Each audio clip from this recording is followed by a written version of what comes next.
നമസ്കാരം. ഇന്നത്തെ തൊടിയിലെ ചെടിയിലേക്ക് എല്ലാ പ്രേക്ഷകർക്കും സ്വാഗതം. ഇന്ന് നമ്മൾ പരിചയപ്പെടാൻ പോകുന്ന ചെടി സാമ്പാർ ചീരയാണ്. പോർട്ടിക്കുലേസി കുടുംബത്തിൽപ്പെടുന്ന സാമ്പാർ ചീരയുടെ ശാസ്ത്രീയ നാമം ടാലിനം ട്രയാങ്കുലർ എന്നതാണ്. വെസ്റ്റ് ഇൻഡീസ്, ഇന്തോനേഷ്യ എന്നീ രാജ്യങ്ങളിലാണ് പൊതുവെ ഇത് കണ്ടുവരുന്നത്. ബ്രസീലാണ് ഇതിൻ്റെ ഉത്ഭവസ്ഥലം എന്നും പറയപ്പെടുന്നുണ്ട്. വാട്ടർ ലീഫ്, പരിപ്പ് ചീര എന്നീ പേരുകളിൽ സാമ്പാർ ചീര അറിയപ്പെടുന്നു. ചെടിയുടെ ഇലയും തണ്ടും നേർമയുള്ളതും മാംസളവുമാണ്.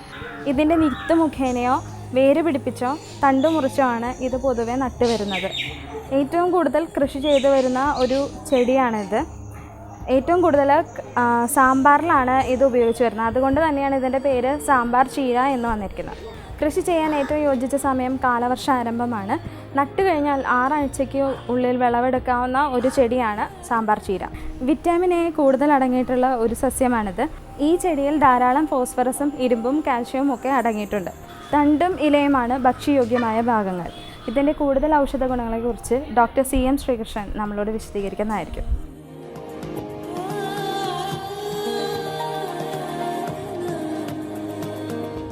ഈ സാമ്പാർ ചീര എന്ന് പറയുന്നതുകൊണ്ട് തന്നെ സാമ്പാർ വയ്ക്കാനുള്ള ചീര, അതായത് അത്രയും ഒരു പോഷക സമൃദ്ധമായ ആഹാരം. അത് ധാരാളം വൈറ്റമിൻസ് ഉള്ളതാണ്, അതുപോലെ മൈക്രോ എലമെൻറ്റ്സ് ധാരാളം ഉള്ളതാണ്.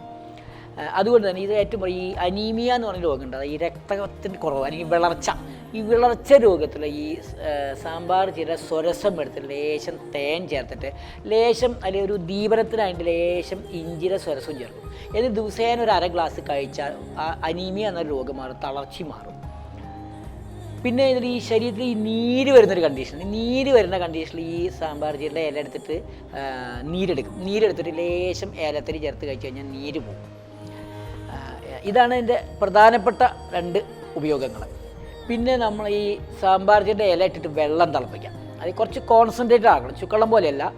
ഒരു ഗ്ലാസ്സിൽ കഷായം പോലെ തന്നെ ആക്കിയിട്ട് അത് ഡെയിലി 2 ഗ്ലാസ് കഴിച്ചാൽ ഈ ശരീരത്തിൽ തളർച്ച മാറും. അപ്പോൾ ഈ ചൂടുകാലത്തുള്ള സമയത്തൊക്കെ ഈ ചുടിൽ വർക്ക് ചെയ്യുക, അല്ലെങ്കിൽ വെള്ളം കൊണ്ട് ഈ അടുക്കളയിൽ വർക്ക് ചെയ്യുക, അങ്ങനെയൊക്കെ തളരുന്ന ആൾക്കാർ, ഈ ചൂട് കൊണ്ട് തളരുന്ന ആൾക്കാർക്ക് ഈ തളർച്ച മാറ്റാൻ ഈ സാമ്പാർ ചീരയുടെ വെള്ളം കുടിക്കാമെന്ന് പറയാം. വെള്ളം കുടിക്കാച്ചാൽ കുറച്ചൊരു 10 ഇല ഒരു ചെറിയൊരു ഗ്ലാസ്സിൽ നിന്നുള്ള കണക്കിനിട്ട് നന്നായിട്ട് തിളപ്പിച്ച് അത് പിഴിഞ്ഞ് ആ വെള്ളം കുടിച്ചു കഴിഞ്ഞാൽ തളർച്ച മാറും.